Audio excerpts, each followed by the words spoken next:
In Venezuela, deputies of the National Assembly rejected the seizure of the Venezuelan plane EMTRASUR in Argentina. In Palestine, the Israeli regime continues committing war crimes with impunity. Occupation forces attacked the Nasser hospital in Khan Yunis. And Senegal's top election authority ruled as unconstitutional the postponement of a presidential election scheduled for February 25th. Hello and welcome to From the South. I'm Alejandra Garcia from teleSUR studios in Havana, Cuba. We begin with the news. In Venezuela, deputies of the National Assembly rejected the seizure of the Venezuelan airplane EMTRASUR in Argentina.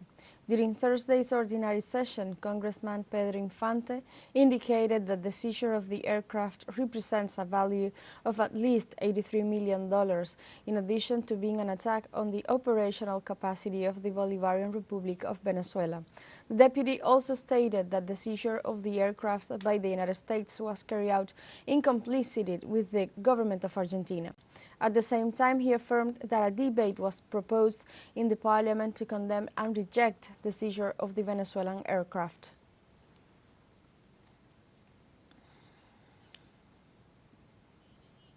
The Venezuelan government announced the suspension of the activities of the United Nations High Commissioner for Human Rights in the country.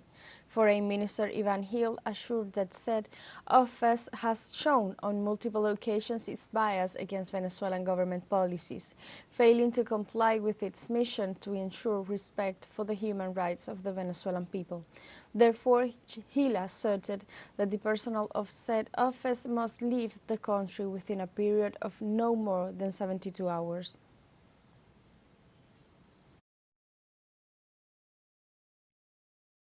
The Bolivarian Republic of Venezuela announces its decision to suspend the activities of the Technical Advisory Office of the United Nations High Commissioner for Human Rights in Venezuela and to carry out a comprehensive review of the terms of technical cooperation described in the letter of the understanding signed with said office in the next 30 days.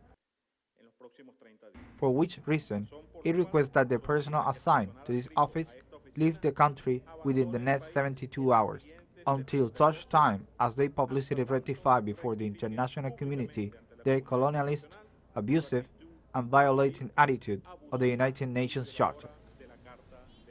In Argentina, workers and social movements marched to demand increases in accordance with inflation. This in connection with the meeting of the negotiating table designated to establish the minimum wage for workers without collective bargaining agreements, in addition to defining the unemployment benefits. Workers warned that the accumulated inflation in recent months, especially in foodstuffs, has been weakening the income of workers in general, hitting hardest those who were already in poverty. They also demand the adjustment of wages according to the accumulated inflation since December 2023, which, according to the calculations of labor organizations, represents an increase of about 85% of labor income. Haiti's government announced Wednesday that it is working on a formal agreement with Kenyan officials to secure the long-awaited deployment of police force from the East African country to combat the rising wave of violence in the Caribbean nation. The Ariel Henry government indicated that it is working on a memorandum of understanding to set a deadline for the arrival of Kenyan police forces on Haitian territory. The deployment was requested in October 2022 and approved by the United Nations Security Council a year later. President William Ruto persisted in leading the security mission in Haiti despite the judicial block issued by a court in Nairobi. The court at the time was stressing that it would be unconstitutional to deploy officers abroad unless there was a reciprocal agreement in place with the host government. In Cuba was held the second international meeting of theoretical publications of the leftist parties and movements, where a declaration in support of Palestine was approved. The third and last day of this meeting began on Wednesday morning, where a call was made for the unity of action of the left of the world in the face of the attempts of cultural colonization and the media offensive of the great centers of power against the emancipatory efforts of the peoples. Besides, the participants condemned the clear violations of international humanitarian law in Gaza, rejected the genocide and the forced displacement of the Palestinian people. In view of this, the Spanish deputy Manu Pineda declared that this conflict leads to uncovering masks, since some people are willing to defend Israel in spite of its obvious terrorist actions.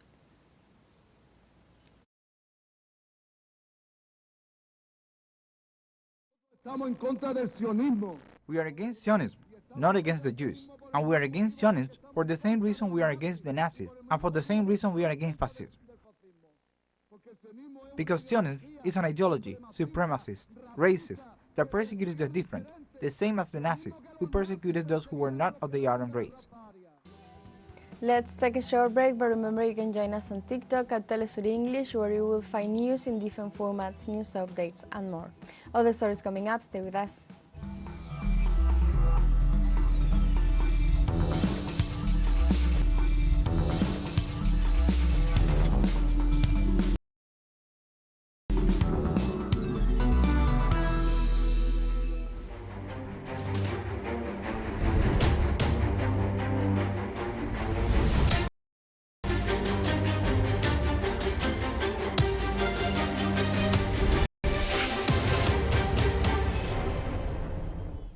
Welcome back.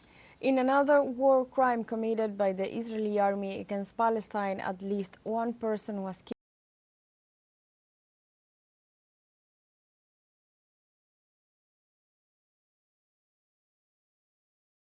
killed and many others were injured during an attack by Israeli forces on Nasser hospital in Gaza's southern city of Khan Yunis.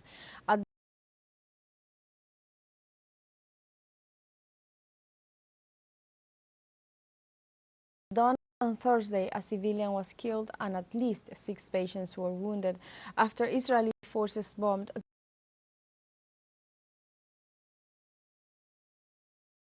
the hospital's orthopedic department.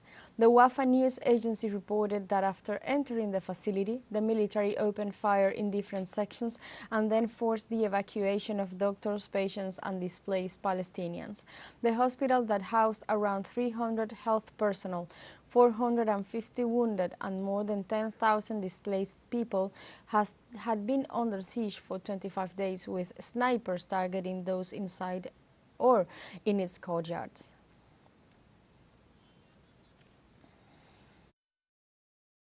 There's a lot of talk about evacuation of people and a military intervention. Well, that would be a complete catastrophe. A complete catastrophe. And first of all, there's no way where people can go. There's no room for any evacuation. The population of Rafah has multiplied by 5. The city of Rafah now has 1.5 million residents. Therefore, the hospital of the martyrs Mohammed Youssef al-Najjar cannot keep up with the number of individuals I can serve, primarily due to the shortage of medical staff, essential supplies, medication, and medical equipment. Within the hospital, there is no ICU, no CCU, no CT scan, and no MRI scanner. In Gaza, according to the Palestinian Health Ministry, some 87 people were killed in the last 20 hours by the Israeli army, bringing the death toll to 28,664. However, shortly after this statement was made, Israel carried out more massacres. Our correspondent Nur Harassen with the details. The Palestinian Health Ministry said in a joint statement with the Palestinian governmental office here in Gaza that during the past 24 hours, 87 Palestinians were killed, and this brought up the death toll here in Gaza since the 7th of October up to 28,664 Palestinians. But shortly after that statement, the Israeli side committed 2 more massacres here in Gaza. One of them targeted the Rayyan family in Nusayr Nusayrat refugee camp where 12 people were killed. 7 of them are actually children. The footage that was published on social media was really disturbing, as most of the children are under 6 years old, and most of the injuries are actually in the head. At the same time, there were another Israeli attack in northern Gaza, specifically on a series of Israeli airstrikes actually targeted several homes, killing 28 persons from the same family, the Suleiman family. 9 of them are women and 9 of them are children. This is what is actually happening here on the ground, and this is what we are actually witnessing that is happening here in Gaza. If we want to talk about the humanitarian aid, unfortunately what is happening is the total opposite of the orders from the international court, as the international court ordered the allowance of more aid into the Gaza Strip. However, this is not what is happening now on the ground on Gaza. Less humanitarian aid trucks are entering the Gaza Strip comparing to previous months like November and December. Nur Harazin, teleSUR, Gaza. The United Nations Agency for Palestinian Refugees warned of a financial crisis if funding suspended by several countries is not resumed. The United Nations Agency detailed that 16 states suspended their contributions after Israel accused 12 employees of belonging to the Palestinian resistance movement Hamas. The head of the agency, Philippe Lazzarini, assured that they will have a negative cash flow starting in March and will accelerate in April unless the frozen contributions are released. On the other hand, the High Representative of the European Union for Foreign Affairs and Security Policy, Joseph Borrell, stated that the block of funding to the organization is dangerous, as it is widely known that UNRWA is an irrepressible provider of vital aid to Palestinians. Brazilian President Luiz Inácio Lula da Silva met his Egyptian counterpart Abdel Fattah al-Sisi in Cairo on Thursday for talks over the Israel-Hamas war in Gaza. During the talks, Lula expressed his government's position regarding the war, condemned terrorism, and accused the Israeli occupation forces of carrying out a genocidal war on Gaza. Brazil has strongly condemned the attack carried out by Hamas against Israel and the act of taking hostages. We condemned and spoke out against the terrorist attack. But there is no justification for the Israeli response to defeat the Hamas movement. Unfortunately, it is killing women and children, which is something that we have never seen in any war, that I have knowledge of. Lebanon will submit a new complaint against Israel to the United Nations Security Council following the aggressions against civilians in the south, acting Prime Minister Najib Mitaki confirmed on Thursday. According to the X account of the Lebanese government, the chief executive asked Foreign Minister Abdullah Bou Habib to urgently condemn before the United Nations the persistent Israeli attacks, the killing of citizens, and the massive destruction, in particular what happened on Wednesday in Avatia. It is also underlined that the Speaker of the Lebanese Parliament, Nabib Berri, and the head of the Resistance Loyalty Bloc in the Lebanese Parliament, Mohamed Rad, pointed out that the racist character and the impossibility of Israel to coexist with human beings. On Thursday, Syrian army units fought violent clashes with terrorist forces of the Islamic State north of Damascus. According to military sources, the fighting occurred in Duisen Desert, where several terrorists were killed while 8 Syrian army servicemen lost their lives. State security forces intensified their patrolling operations in Al-Abdiyeh region, while fighters bombers launched raids on terrorist headquarters in Sugna and Palmyra areas.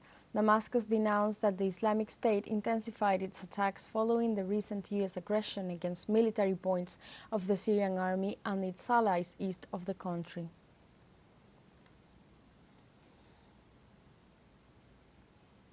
We are going to take a final short break now, but first let's listen to a poem read by British actor Brian Cox. The poem was written by beloved Palestinian poet, teacher and martyr Refat Al-Arer. Refat was killed on December 7th by an Israeli airstrike. This was the last poem he published. Let's listen.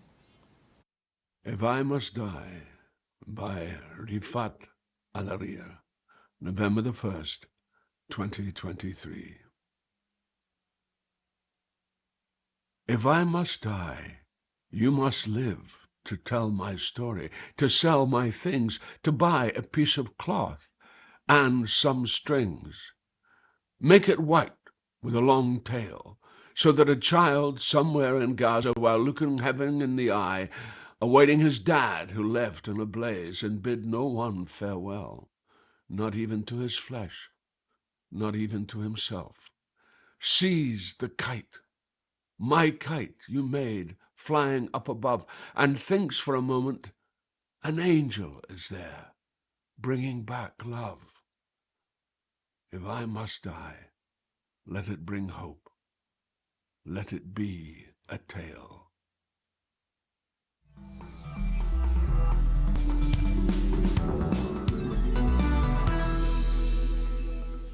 Welcome back to From the South. In Australia, Prime Minister Anthony Albanese and 85 lawmakers supported a motion calling for the release of WikiLeaks founder Julian Assange. In a parliamentary session held on Wednesday, the motion received 86 votes in favor and 42 against. The initiative calls on the United States and the United Kingdom to end the legal process against Assange and allow him to return to Australia. The 52-year-old cyber activist faces more than 18 criminal charges for offenses against the U.S. Espionage Act and risk up to 175 years in prison if he is extradited to the United States. Next February 20th and 21st, the London High Court will hold the last trial to analyze Assange's final appeal against his extradition. If he's extradited it potentially could be extradited next week after this hearing if his appeal is rejected. That means all his ties to his family, his lifeline that are keeping him alive inside that prison will be cut off, and he'll be lost into a horrific prison system in the United States, which this show of support from the Parliament is at a crucial time and now gives the government a real mandate to advocate very, very strongly for a political solution to bring Julian Assange home. On Thursday, Stella Assange, wife of Julian Assange, warned that her husband's health is deteriorated and reiterated her rejection of the British legal system. In terms of optimism, I've learned not to be optimistic. It's gone this far. The courts have turned a blind eye to each and every of the violations, beginning with the absurdity of the case in the first place. This bogus extradition request from the United States that, if it had come from any other country, would never even have reached the courts. The UK executive would have thrown it out. His health is in decline, mentally and physically. His life is at risk. Every single day he stays in prison. And if he is extradited, he will die. But it's not just about him being extradited. Julian should never have been put in prison in the first place. The government of Hungary rejected the new package of European Union sanctions against the Russian Federation and other countries. During the meeting of the ambassadors of the European bloc, the representative of Hungary rejected a new set of sanctions targeting almost 200 Russian, Chinese and other countries' individuals and organizations. The European Union in early January began discussions for what would be the 13th set of sanctions against the Russian giant. Budapest confirmed that the European Union will seek to introduce sanctions against the Russian Federation before the second anniversary of the beginning of the special military operation in Ukraine. Senegal's top election authority ruled as unconstitutional the postponement of a presidential election scheduled for February 25th. The nation's Constitutional Council President Macky Sall's decree, through a judgment approved by 7 members of the electoral body. The ruling also stated that the National Assembly's move on February 5th to reschedule the vote for December 14th also was contrary to the Constitution. Opposition presidential candidates and lawmakers had filed a number of legal challenges to last week's parliamentary bill, which also extended President Macky Sall's mandate in what critics said amounted to an institutional coup. Sall, who has been in power since 2012, sparked uproar on February 3rd when he called off the elections over disputes about the disqualification of potential candidates and concern about a repeat of the unrest seen in 2021 and 2023. From Thursday, African leaders will gather in the Ethiopian capital, Addis Ababa, home of the African Union, for the continental body's annual summit, where regional integration is on the top of the agenda.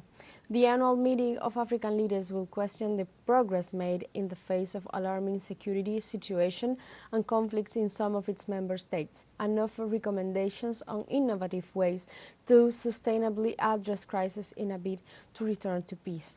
In the encounter also will be discussed the working division between the African Political Organization and the Regional Economic Community. During the meeting, the President of the African Union Commission, Moussa Faki Mahamat, called to evaluate the Union to be more efficient and warn against the risk of resolving conflicts through barbarism.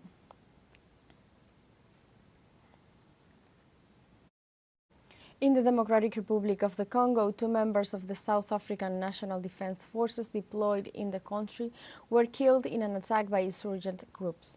South African forces aim to support the government in its efforts to establish peace, security and stability in the eastern part of the country. During these efforts in the town of Goma, 2 soldiers were killed and 3 others seriously wounded by a projectile fired by irregular groups operating in the area. South Africa deployed some 900 troops throughout the country as a contribution to the Southern African Development Community's mission in the Democratic Republic of the Congo. We have come to the end of this news brief, but you can find these and many other stories on our website at telesurenglish.net and join us on social media, Facebook, X, Instagram, Telegram and TikTok. For TeleSUR English, I'm Alejandra Garcia. Thank you for watching.